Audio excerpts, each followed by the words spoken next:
believe to achieve, and I believe in you guys there. And then we have a new guest. Jake, how are you doing? Good, good. Thanks for having me.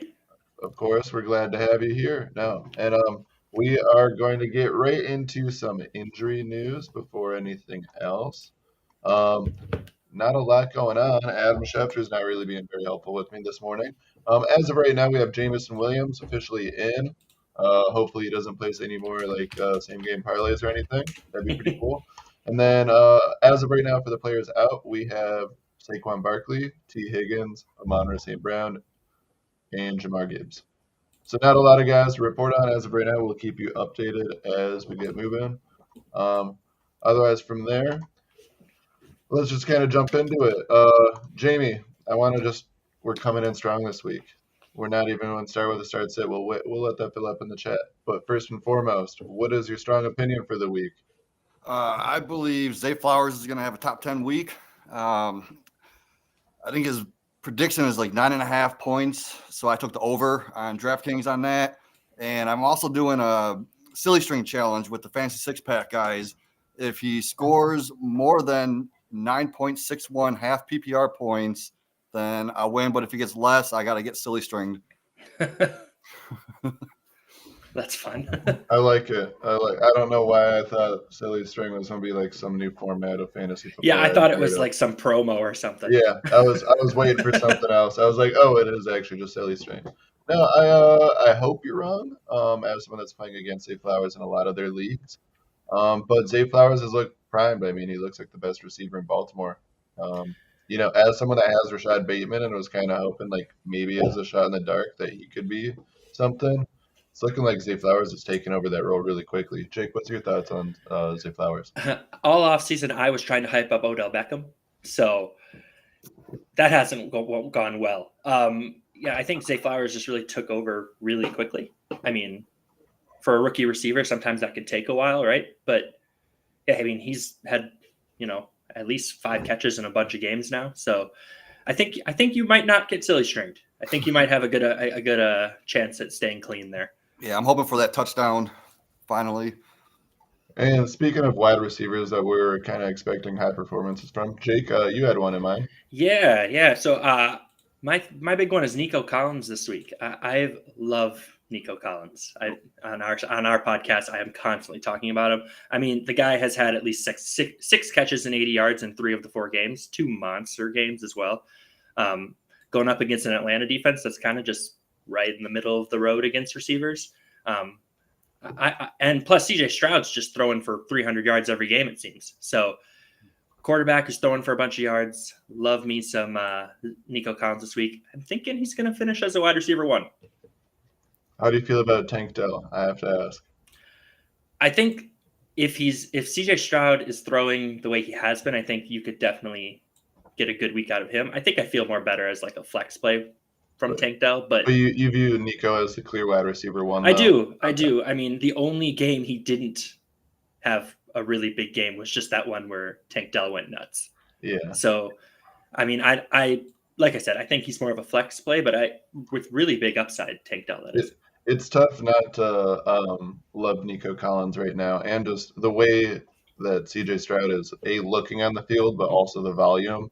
It's tough not to love that. No, I like Nico Collins a lot. Go ahead, Jake. He's wide receiver 6 on the year. I don't know if that's sustainable, but depending on where you got him in your drafts, I mean, I'm down to find out. I mean, it's already a profit. It's already because you figure Nico Collins was such a late round guy. Jamie, what are your thoughts on Nico?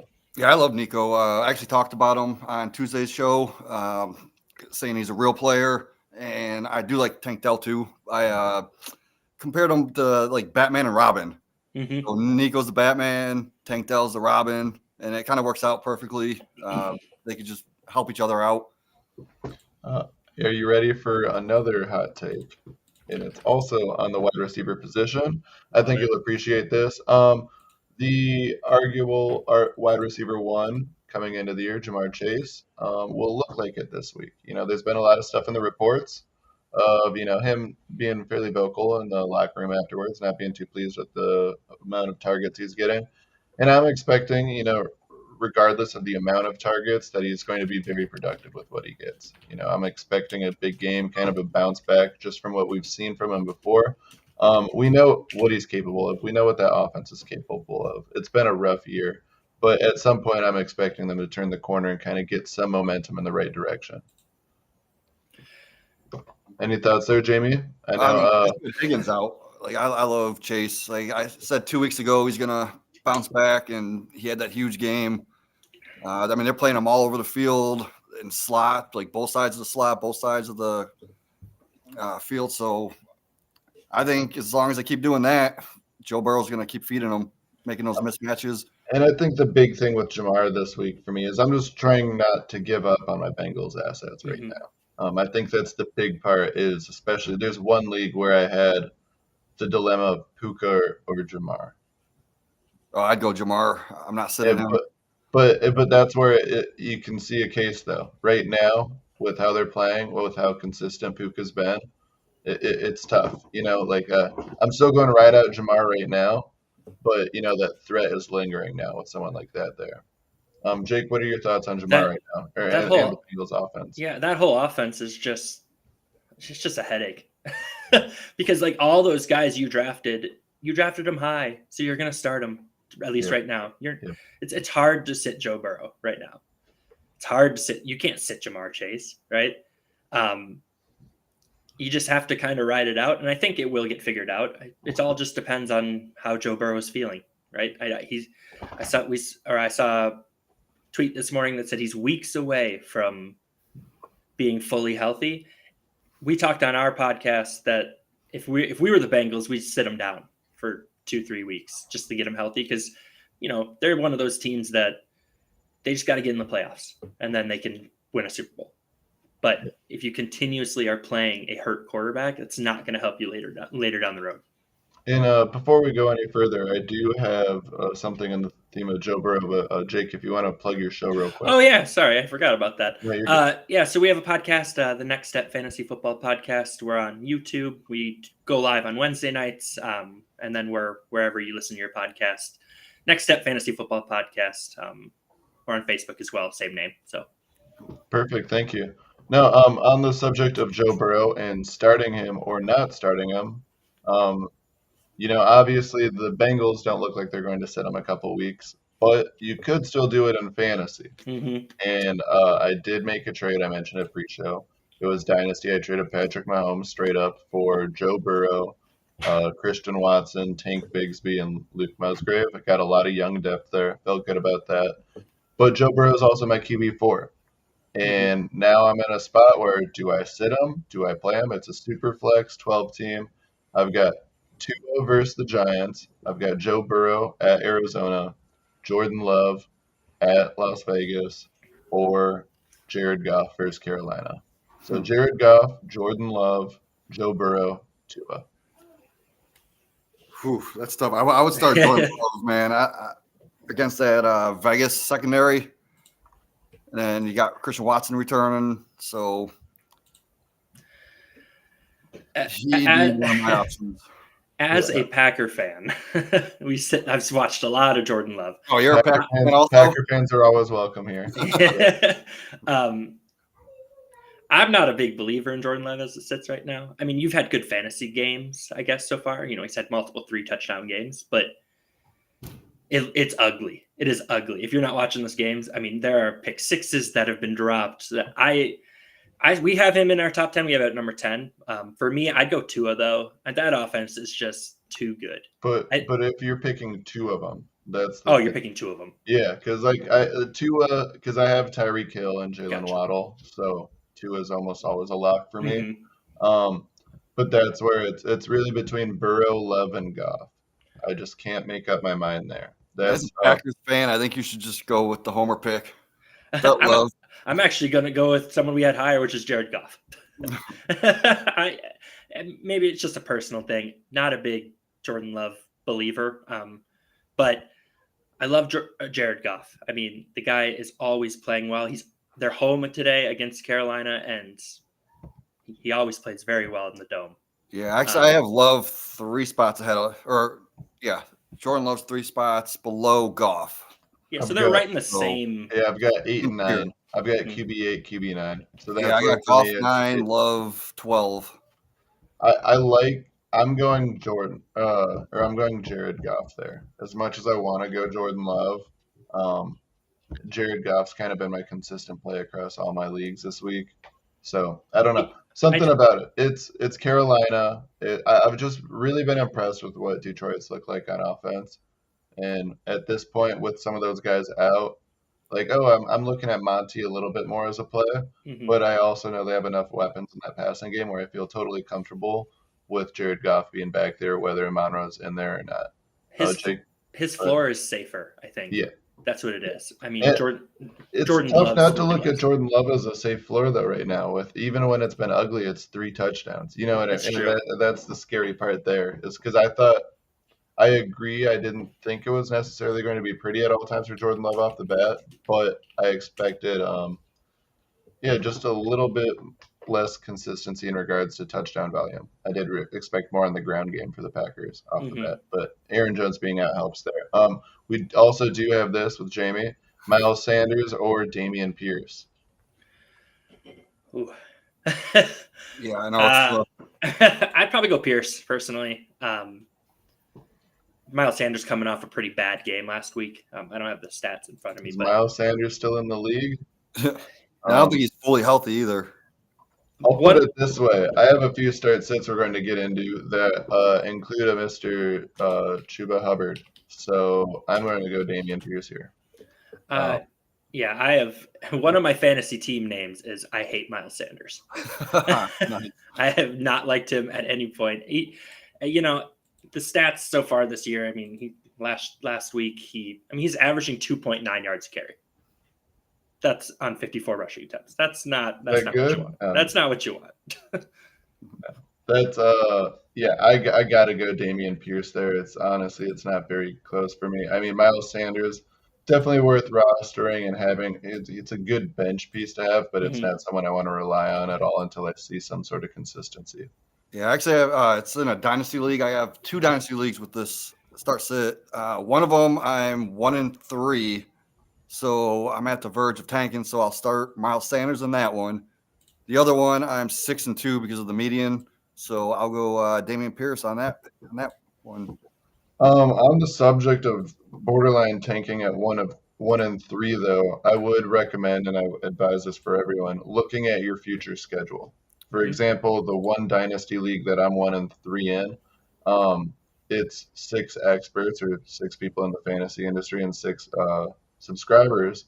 And the first 6 games of the year I'm playing again, it's 5 other experts, or the first 5 games are 5 experts. So it's arguably my 5 hardest games if you look at the team strength. And so I'm looking at 2-3 after this week, but then I'm projecting 8-3. Mhm. So that's where it's like look ahead at your schedule before you make up your mind. Also, with the schedule, also look at your points for and like points scored against and kind of Yeah, compare that. but I mean you might just line up right with people's bye weeks as well. Yep. So that's where I would say I would still play Damian Pierce in that 1-3 league unless you really feel Yeah, like no, my points for are like way below average. So it's not good. I feel it. Yeah, that's all. I mean, sometimes you just get unlucky. In my home league last week, I went up against Montgomery, who scored 3 times, and the week before that, I went up against Mostert, who scored 4. It's just sometimes that happens. Yeah, those are never fun. No, yeah, and I mean, and sometimes you just have that year from hell for Yep. certain teams, and sometimes you just got to pull the trigger right away on those. I did that with one team, and I never thought I'd be tanking with Joe Burrow, Jamar Chase, T. Higgins, Garrett Wilson, Olave, and Watson, but here I am. I mean that's might be a blessing in disguise, right? Oh, it is. I mean, yeah, I never thought I'd be able to tank with a wide receiver core like that. Mhm. It's like, oh, cool. Just give me a running back, maybe some Caleb Williams. Yeah, sure. Who doesn't want Caleb, right? Okay. exactly. Speaking of quarterbacks, I did have another start sit one for you guys. It's a pick 2 and a super flex as well. Jared Goff, Jordan Love. So that same combo as before. Daniel Jones or Derek Carr. Ooh, yikes. I know Derek Carr's healthy, but I put Derek Carr in there specifically just because it's a banged up New England secondary at this point. but I definitely am not really considering him. I'm looking at Jared Goff as more so the one that I feel confident in. Daniel Jones, Miami has had some injuries. I expect high scoring offense from Miami.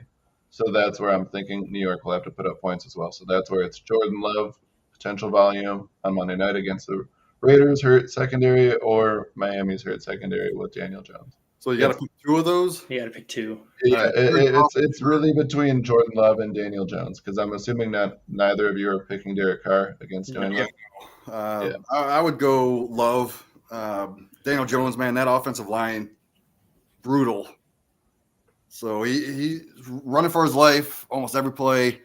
Then his receivers are like halfway through the routes before he's got defenders up in his face. So I'm not trusting him. I actually got him like 3 spots below Jordan Love. So yeah, I'd go Love. Yeah, I have Daniel Jones at 11 and Love at 10. So I think I'd go Love there as well. All right, I'll have to go Jordan Love there. I still believe in Daniel Jones. I'm being patient though. I think he's turning around. I don't know. That team, that offensive line, man, they need to do something about that. I can't believe the Giants have looked as bad as they have this whole year. I mean, it's atrocious. I'm not giving up on that offense. I refuse to do so. There's just enough weapons there that I want to invest in and that I can buy low in regards to dynasty. Darren Waller, Saquon Barkley, Daniel Jones. I like Waller this week. I think he has a good game. And he's due for one. Yeah, he is. Waller in mind, I did have a third flex start sit question. It was 12-team Superflex, PPR, tight end premium, dynasty, James Conner, Darren Waller, or Jake Ferguson. Wait, repeat that again? Yeah, say it again. James Conner, Darren Waller, Jake Ferguson, tight end premium. Oof. That's a good one. Yeah. Because Jake Ferguson's looked really promising early in the year. Yeah, I have a Jake. I like the volume, even with Schoonmaker and even their third string tight end getting some volume there as well. I love Darren Waller for bounce back. I mean, it's tough for me to not have him in my lineup. And James Conner, I mean, he's just been a model of consistency in Cincinnati. Being tight end premium, I would probably go with one of the tight ends. I got Ferguson at 9, Waller at 10. I'm thinking about switching them. So essentially, all the start sets I have, it's one guy right next to the other, and then it's eight versus B. Okay. I think Waller has a bounce back game. I would pull the trigger on Waller. Jake, what are your thoughts there? Yeah, I think I'd go Ferguson. I have him at 10 and 11. We keep asking these questions that our rankings are right next to each other. Ferguson has 5 catches, at least 5 catches in the last 2 games. So he's clearly a part of that offense right now. Honestly, he might be the second look after CeeDee Lamb right now because Brandon Cooks has been super disappointing. Tony Pollard hasn't had a huge role in the passing game so far. I'd probably go Jake Ferguson there, actually. And you feel fine with that even against the 49ers in San Fran? Someone's going to have to catch the ball. Yeah. That's my thought. I think that's going to be a really good football game. But I mean, he's getting looked in the red zone. He's getting red zone looks. So yeah, I'd probably lean that way. And if you look at the past games that Dak played against Niners, he wasn't horrible. He actually did pretty well. And Ferguson's got to be looked at in the end zone. So I can see him catching a touchdown. With that in mind, I do have another one with Ferguson specifically. We've got Jerry Jeudy, Romeo Doubs, Jake Ferguson, and then Luke Musgrave. And it's pick 2. It's tight end premium. Ooh. So it's 2 of those 4. Jeudy, Doubs, Ferguson, Musgrave. You want to go first, Jake? Yeah, no. I'm going to go Dobbs there. He is, sorry, I just want to say pick 2. But continue. Yeah, I'd probably go Dobbs and Ferguson there. Okay. I just mentioned about Ferguson. I think we're going to get a good game out of him this week.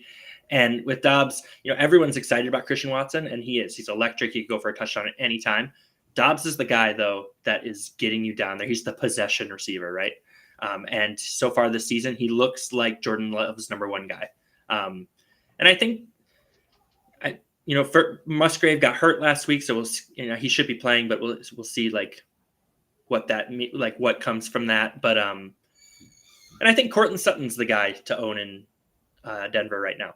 So tough matchup too. It's tough. And Sutton. Yeah, Jamie, what are your thoughts there? I'm gonna go Dobbs for sure. I got him wide receiver 27, Judy down to 31, but I would start Ferguson over Judy just because of the matchup. That is actually the play I have is Dobbs and Ferguson. So that's what I was going with there. Musgrave is someone that I want to wait and see on, like already alluded to.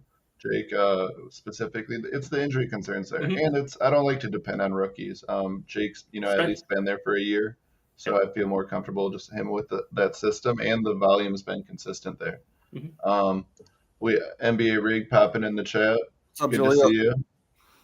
And then we have one over here on YouTube from Brendan Long as well. AR or Tua this week? Oh my God, that's tough. Ooh, that's a good spot to be in. I'll let you think about it. I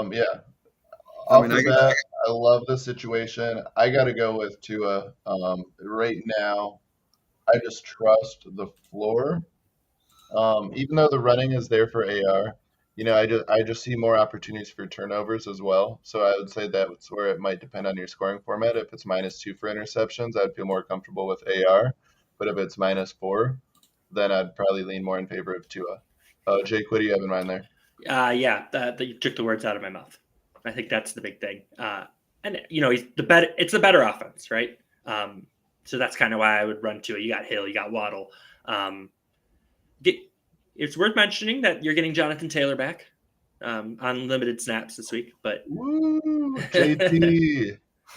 But yeah, I'm definitely going to. I have him at 2 at 4 and AR at 6. So, wow, I got the same exact thing. 2 at 4, AR at 6.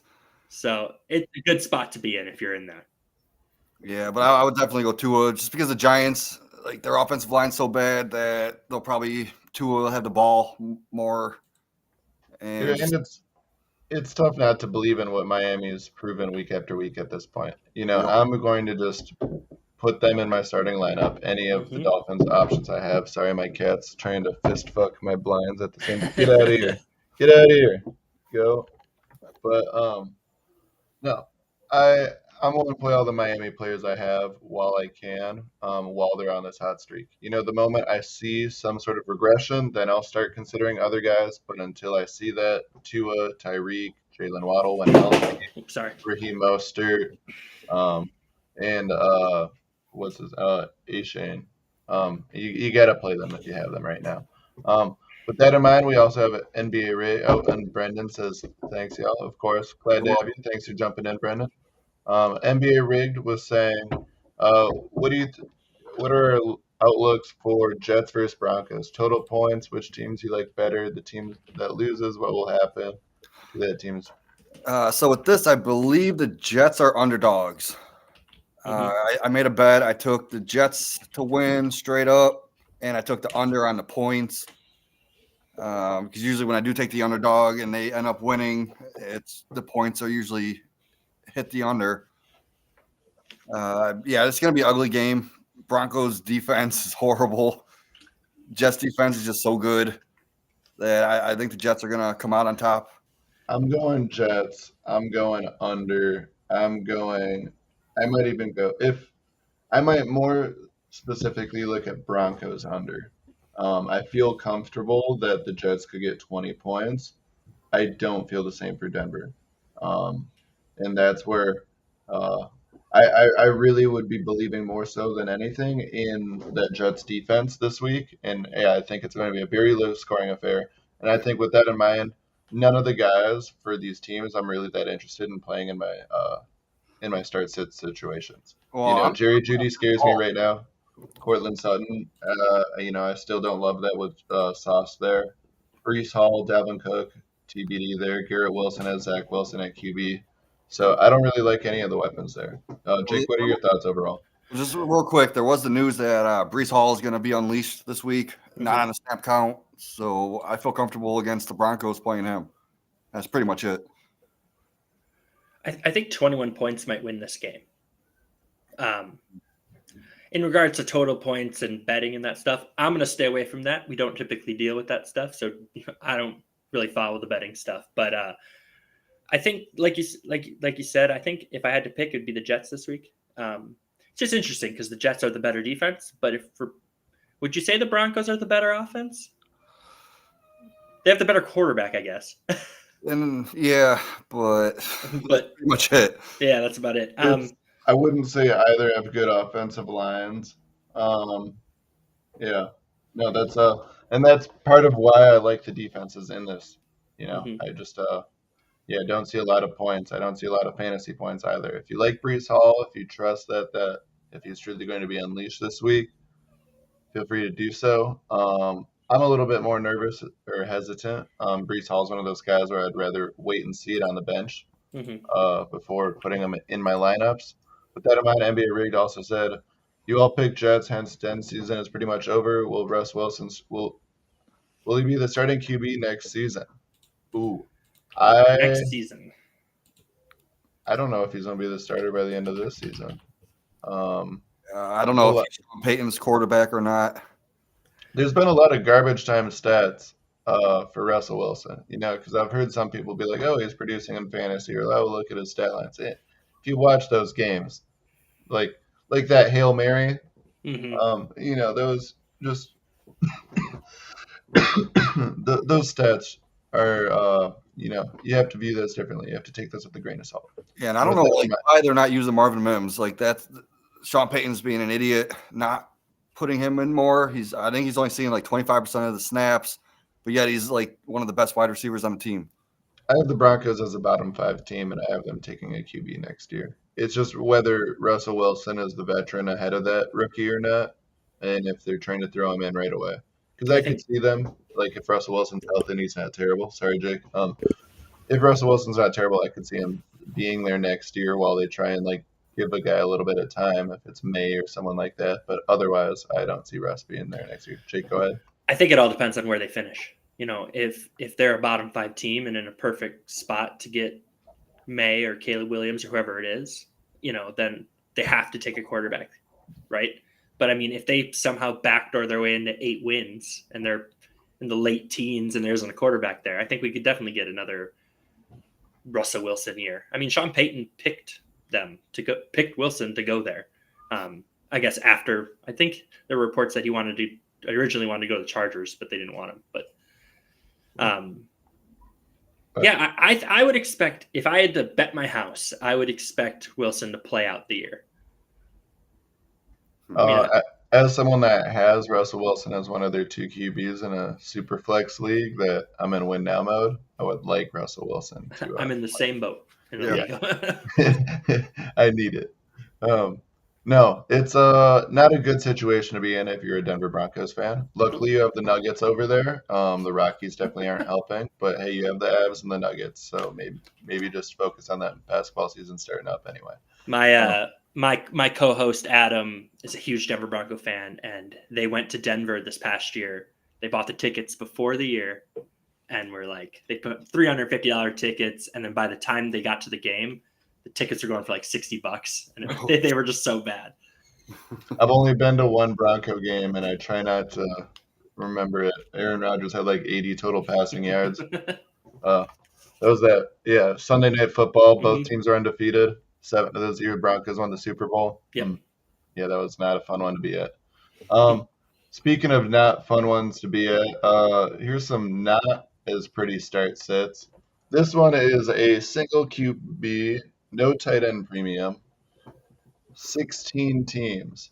So it's going to get very deep here really quick. This is for my second flex spot. Jake Ferguson, no tight end premium, Jaden Reed, or Chuba Hubbard.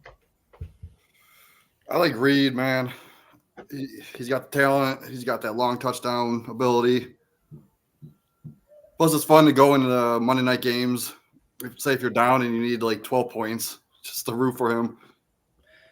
Yeah, I mean, he'd be your miracle, right? Like he's the guy you need on Monday. With Jalen Reed, I think this is a good example of his ceiling is probably highest of them all, right?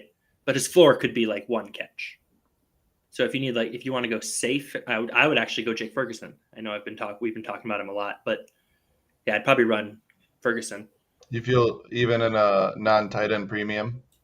Yeah, I mean, even if it's anything like last week, 7 receptions, 77 yards. If you can get that, it's still 14 points. Yeah, Yeah. no, I agree. No, I'll definitely Jake Ferguson,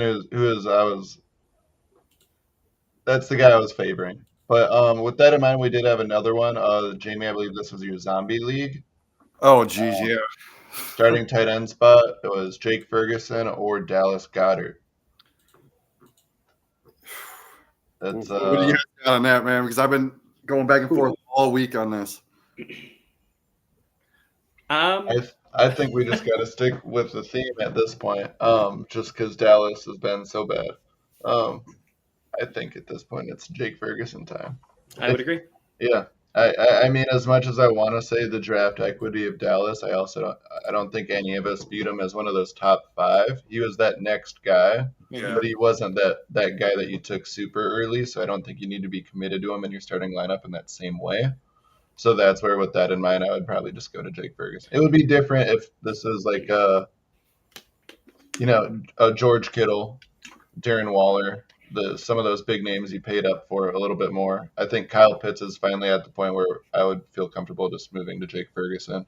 But Kyle Pitts. Yeah, Kyle Pitts is the exception. But otherwise, those big names he took up top, you still got to write them out. Dallas Goedert is where I draw that line, though. So, I love to have Kyle Pitts hurt me, man. Yeah. He's hurting me in a few leagues, but luckily I have Sam Laporta in all of those too, so hurts a lot less. Yeah, Goddard's gonna have a good game this week. That's just the issue. If I sit him, he's gonna go off. If I start him, he's not gonna do anything. I will gladly let him ball up on my bench at this point. That's fantasy for you. Until I see that like spark of hope from Kyle Pitts, he's not coming anywhere near my lineups. Yeah. And NBA rigged, he gets it. No, they're not going to repeat though. We got Dame Doll in Milwaukee now. Let's cool it over there. Thank you very much. We sure do, baby. Sure NBA do. rigged also asked, can each of you name a FA pickup recently that you have him in a flex spot this week? So I don't really do redraft. The best examples I could give would be in my dynasty where it was guys like Kyron Williams. I have him in a bunch of leagues where I was aggressive on him on the FAB bidding with the waivers, and he's looking like a league winner type of guy. But that's the only name I can really think of for waivers, because otherwise someone like Puka, I have him in a bunch of leagues, but that was a guy that I was taking in the 18th to 20th round of dynasty startups. So it was, I've owned him since June. So I think Kyron Williams is the only example I have. Jamie, what about you? Who's a waiver pickup that you've had? I only do a couple redrafts. All mine are dynasty, but I did activate Michael Wilson for my taxi squad, and I actually have him starting in a couple of my dynasty leagues. Yeah. Jake, what about you? I think there's just been like the big ones, right? So Puka was the big one. Jerome Ford was a big one that I went at, and last week wasn't as good, but he had a good first week. I think Jalen Reed's an interesting one. Probably a guy that was probably 4th or 5th in the waiver wire order, but definitely has really good upside, right? But yeah, Williams and Puka are probably the biggest ones so far that we've seen throughout the season, right? He's wondering more specifically any guys that would be on waivers that are catching our eyes this week. So I'll check right now. Yeah, I'll see what the names are, because that's where I can't really. I guess McLaughlin is a big one for Denver. Jaleel McLaughlin. That's one that I'm not necessarily putting too much equity into right now. I'm going to need to see more than 1 week, but that's definitely a guy that if you're able to pick him up.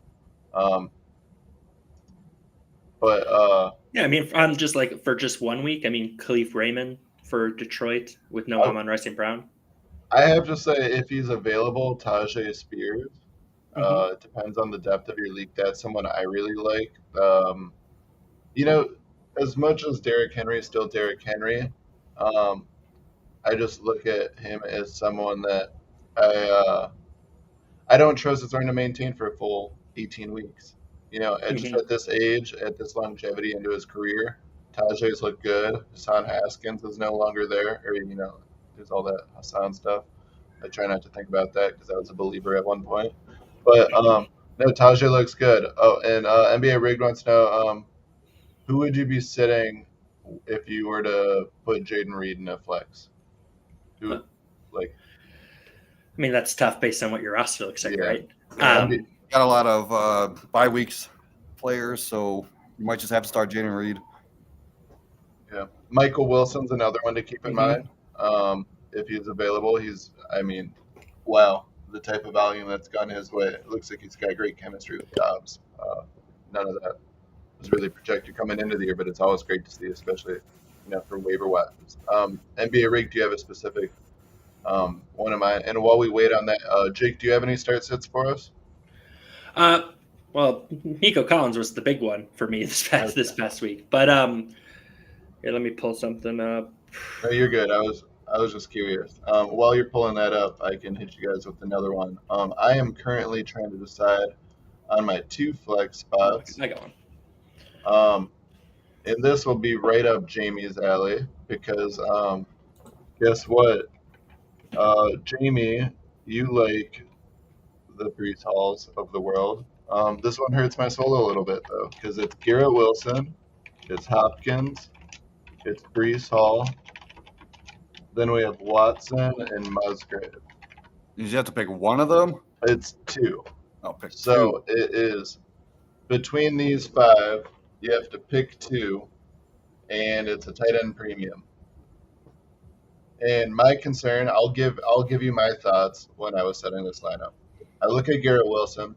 I see a premium elite wide receiver that's young. I love to have him in Dynasty, but he has Zach Wilson throwing him the ball with a bad offensive line and just a shit offense right now. And while he's the premier talent, I don't trust the production unless he gets in the end zone. Mhm. Um, Hopkins, he has Tannehill. Don't feel good there. I mean, it's just the Titans' offense. I mean, I don't know what else you want me to say. It's just like the Jets, except we actually had expectations for the Jets when they had a different QB. Um, Brees Hall, the workload's unleashed. Sounds great. Have I seen it? When will I see it? Do I trust it? There's a lot of Christian, risk here. Christian Watson, boom or bust. Is he going to have that 40-yard plus touchdown or, that big play? Or is he going to have two receptions for 28 yards? Musgrave, injury concerns. But, off the rip, I was looking at maybe Brees Hall and Watson or Garrett Wilson and Watson. But Thinking it, Wilson or Brees or Watson. I think Brees is for sure there, okay. at least for me. Between Wilson and Watson, then. Give me Watson. Give me the upside. Because it's like I look at Wilson, and as much as I'm a Watson stan, I'm not going to argue that Watson's better than Wilson right now. I mean, they are playing Vegas, though, man. Their secondary is horrible. I could see a 2-touchdown game. I think Christian Watson's ceiling is ridiculously high. I just dream of a week where Garrett Wilson would get fed like what it would have looked like if Aaron Rodgers was healthy. Breaks my heart a little bit every time. Okay, it looks like I'll have to go with Brees Hall and Watson there. Now, Jake, you said you had to start sit for us. Yeah. So this is from our resident Bronco fan. So he has Jahmyr Gibbs and Amon-Ra St. Brown's, and they're both out. And it's a pretty deep league. So he needs to start two. So he needs to start Garrett Wilson, Tank Dell, Rashee Rice, or Jordan Addison. All right, give that to me again. Yep. So we got Garrett Wilson, Tank Dell, Rashee Rice, or Jordan Addison. Oof. Yeah, Garrett Wilson, I think. You just have to. Yeah. I'm going Garrett Wilson there. I mean, for me, it's a little different than that previous start sit where I still have Watson in a closer caliber to Wilson. With some of those options you just listed there, I like those guys, but I still have them a tier below where I'm going to just trust the pedigree of Wilson to at least the floor will be higher. You know what I mean? I feel more comfortable that I can at least get 8 points. Obviously I'm wanting double digits, ideally 20 plus, but the floor of just getting to that projection, I feel like Garrett Wilson is probably the best there. And then we got to start one more, so he has to start 2. So it's Rashee Rice, Tank Dell, Jordan Addison. Yeah. I got to go Tank Dell. I have to go Tank Dell right now. Just with that Stroud volume, with the way CJ's looking, I feel really good about what I'm seeing in Houston right now. When it comes to Tank Dell, when it comes to Nico Collins, I feel comfortable with having either of them in my starting lineup. Jamie? So I have Tank Dell ranked a little bit higher than Addison, but when it comes to a push shove, start one of them. I'm looking at it, and Atlanta, they're going to run the ball a lot, so it's going to be a quick game. But the Kansas City-Minnesota game, man, that's going to be high scoring. So I actually might lean Addison in the start sit. Yeah, it's tough. That's a really hard one. I'd probably go Dell as well. Minnesota upset Kansas City this week.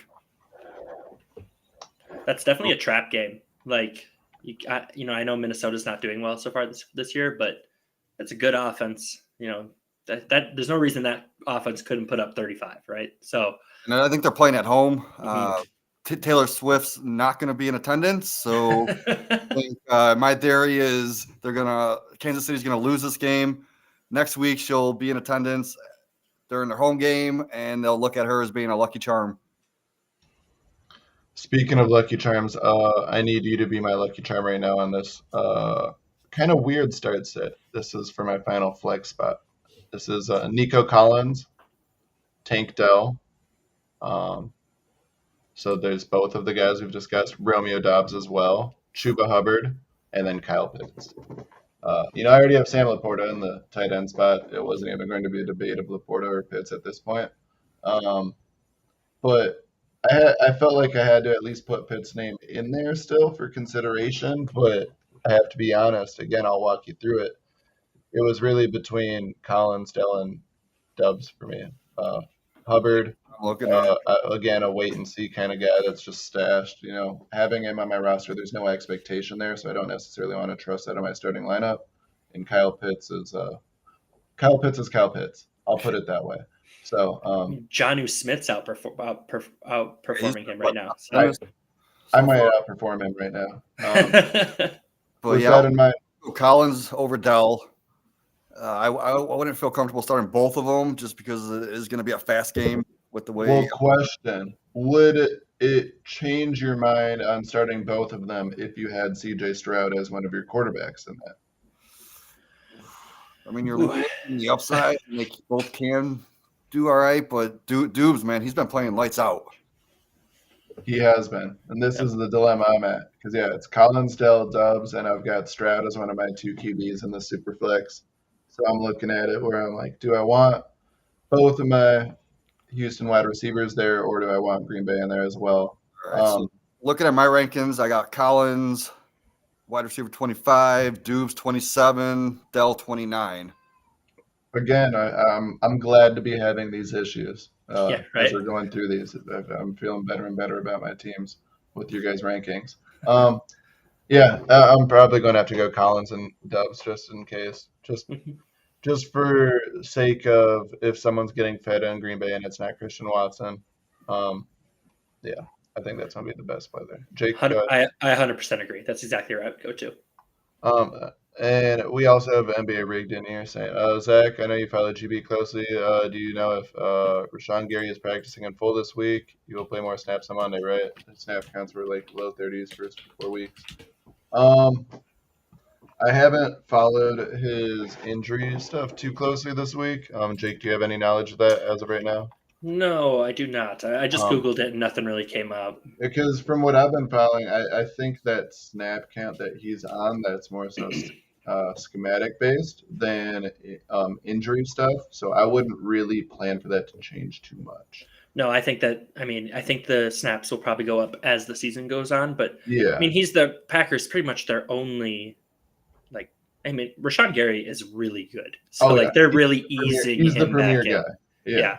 So they're taking their time, and even when he's only playing 30 snaps, he's making an impact. So and something to keep in mind with Rashawn Gary too is it's like they want those to be fresh snaps. They would rather have him play 30, 40 snaps and, having those 3-sack weeks with that than playing 60 snaps, but, maybe really just not getting that same amount of pressure, same amount of sacks. Yeah, just more bang for his buck.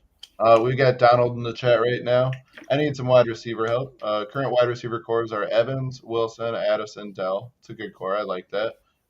Obviously, a little rough start to the year. But my QBs are Mahomes and Stroud, who is a reasonably good wide receiver or tier to trade Stroud for. I'm assuming, Donald, if you could confirm in the chat, I'm assuming this is a 1 QB league.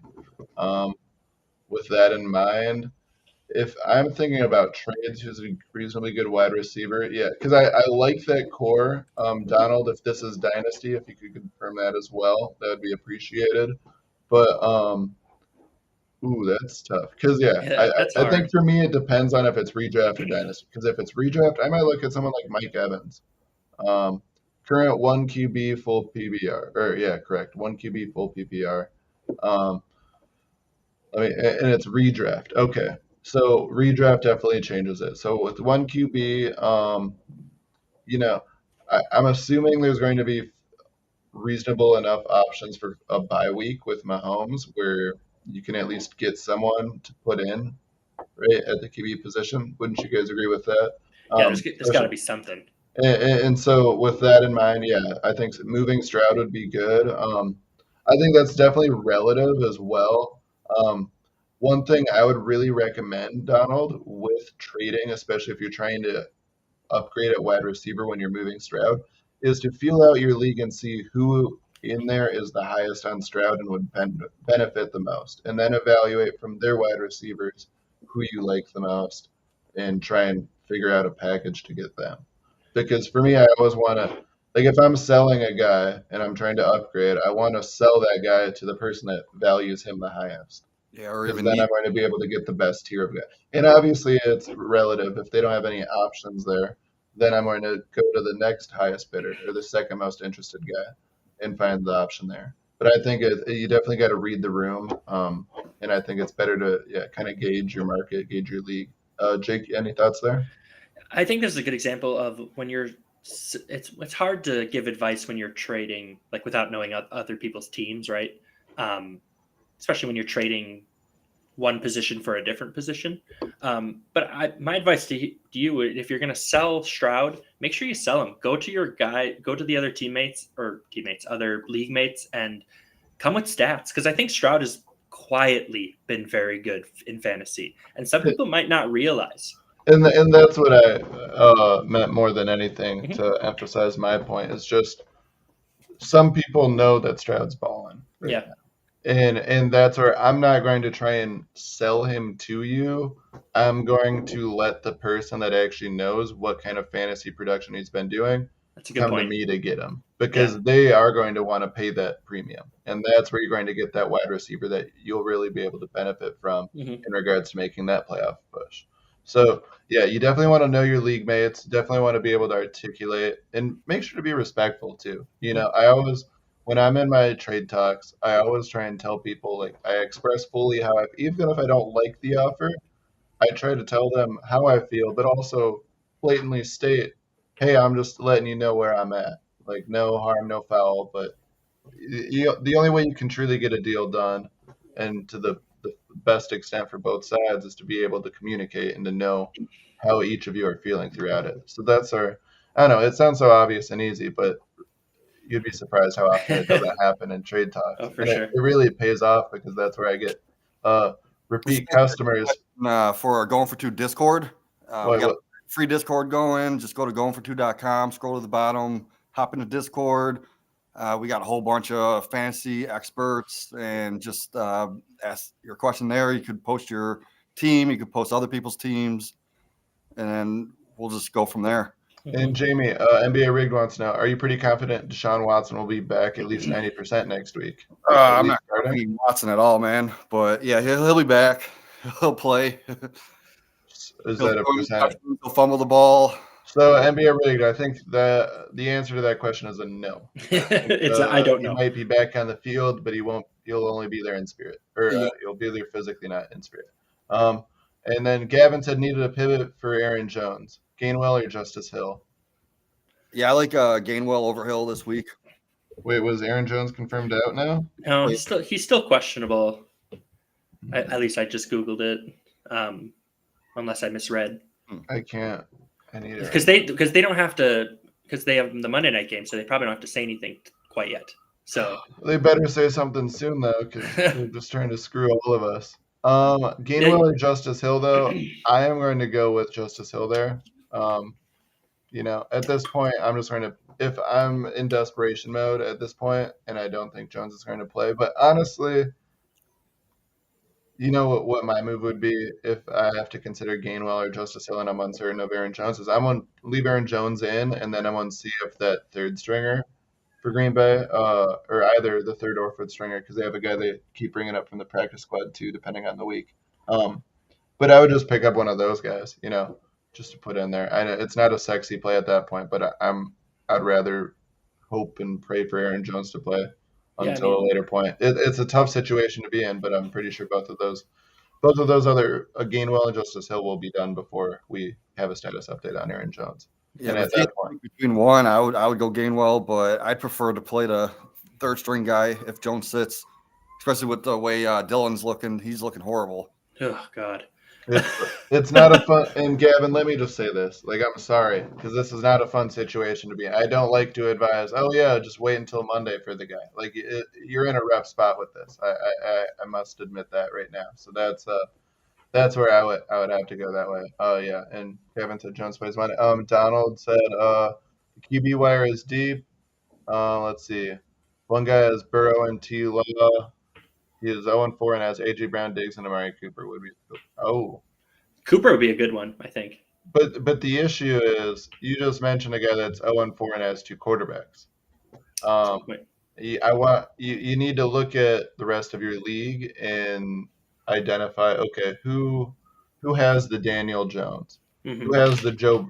So Joe Burrow and T-Law obviously have underperformed, but those are still big names where I want to assume that guy's banking on at least one of them to turn the corner. And that's where I might look for who had Aaron Rodgers and then had to fill in a hole. Who has Anthony Richardson, but that's it, right? The high boom, high bust guy. Those are the people I'm going to try and be selling CJ Stroud to. And he said Stroud's better than both of those QBs right now. Yeah, you're not wrong there, but still. Glad you appreciate the advice, though. Let's see. We have NBA Rigged also said, how would you three gents rank the following 5 QBs remainder of season? We've got CJ Stroud, I see 4 QBs, but we can rank those 4. Oh, yeah, 4 right after. CJ Stroud, Justin Fields, Deshaun Watson, Jordan Love. Wow. I see a clear 1, and then I see a tier of 2 through 4. Jamie, any thoughts on that?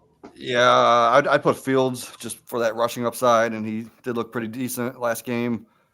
Second, I would go Stroud, Love, then massage Watson. Jake? That's how I would do it too. I'd go Fields, Stroud, Love, Watson.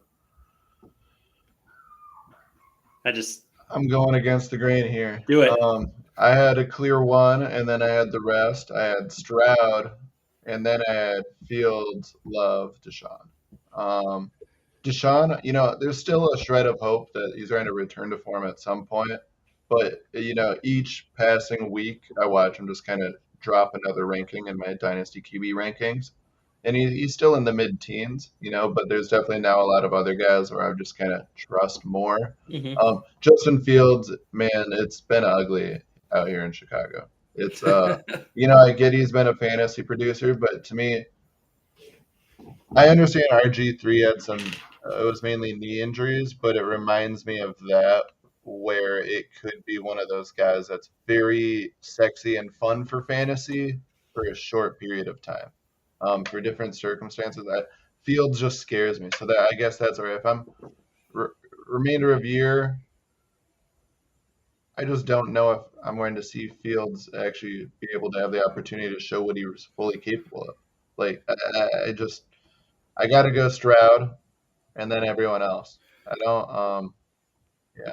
Yeah, Fields is polarizing here. I mean, he's got the highest floor and the highest ceiling, but the lowest floor. Yeah. So And coming into the year, I've never been a Fields guy, but I would have still had Fields one. Just clearly for his rushing upside. I think we all expected, even if the Bears were going to be bad, to not be this bad. yeah, I expected the Bears to be in last place, but I expected, a 6-11 season, not something that's going to look more like 2-15. Mhm. With that in mind, we also have NBA rig. No fear in Fields. We've got have no fear in them. Yeah, good for you guys. Uh, and it's Jake, by the way. I won't correct it for him. Oh, But It's no, fine. It's let's fine. See, we got another one. Reynolds, Watson, or Reed. Oh yeah, thank you. Yes, we got Dana right here. We have Reynolds for Watson or Reed, start and sit. I know Reynolds got that nagging groin injury, but I know St. Brown's out, so he'll probably be peppered with targets if he stays healthy during the game. But I have Watson about 3 or 4 spots ahead of Reynolds this week just because he's playing Vegas. I have Watson a good little bit ahead of all. I would have Watson as well. I think Watson's going to be your clear high ceiling guy there, and I also feel most confident in his floor as well. So I think, I think Reynolds has opportunity there as well. I mean, there's definitely a good ceiling for all of them, but it's more so that floor that scares me. I think Watson's a play there. Jake, go ahead. No, I just agree. I think when it comes to guys who are kind of lower in the rankings, right? I tend to lean towards the high ceiling or who's the best football player here, gives you the best shot at scoring a touchdown, and I think that would be Watson for me this week. No, I completely agree there. NBA rig. See, we make Sunday a fun day. Thank you for spilling your knowledge this morning. Fun chat, stellar show. Keep doing what you guys do best. Cheers. Cheers to you as well. Thank you for coming in. We appreciate all of you as always. And with that, we also have Donald in here. Fun for each of you gents. Who has been the best fantasy player you've had on any of your teams at any point of your fantasy career? Oh man, I've been playing so long. Yeah, I was gonna say you're gonna date us. Let's see, best value. I would say best player. Who was the? Do you remember the year Larry Johnson was disgustingly good for the Chiefs? Yep. So I was like 12 years old and I was playing for my grandpa's work league, and I was just playing the team for him. He just paid in. And I would just run the team, and I had Larry Johnson and LT in that one year where they were just like the two studs. Okay, so that was probably my best fantasy. Like if I had to pick, because they were both like two of the best seasons ever. So if I had to pick a best fantasy player, I'd probably have to go with that. Probably like 2007 LT. Mine had been my first year ever playing. It was 2004. I ended up getting Muhsin Muhammad in like the 6th round. And that was the year Steve Smith got hurt, and Muhsin Muhammad was a top 5 wide receiver rest of the season. And I think I won the overall points, and I won a championship that year. So I'd have to go Muhsin Muhammad. First of all, Steve Smith, favorite NFL player of all time. Love that guy. Just trying to think of like someone fun. I drafted Cam Newton his rookie year, and that was you start a rookie quarterback, and I'm like, let's do it, and he just scored just crazy amounts of fantasy points.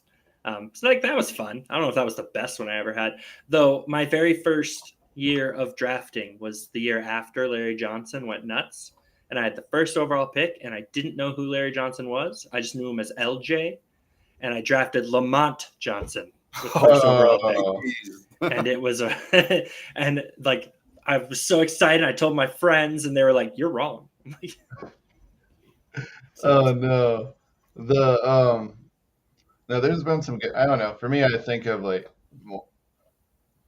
I don't know. It's There's a lot of good guys. I almost said something that doesn't sound like an asshole. I won so many leagues last year, right? I had a lot of good runs where I was like, oh, that's. I was trying to think of more recent ones, but I don't know. Daniel Jones had a great end of year last year. Like, to me, it's more value guys, rather than like the big stars that you expect.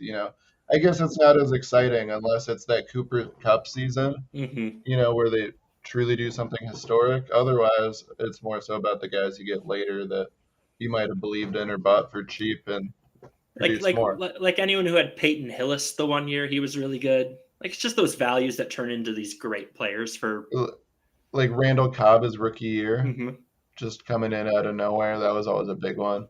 I mean, yeah, there's and though, what's one of the players that you regretted ever drafting in your career? Brandon Cooks every time.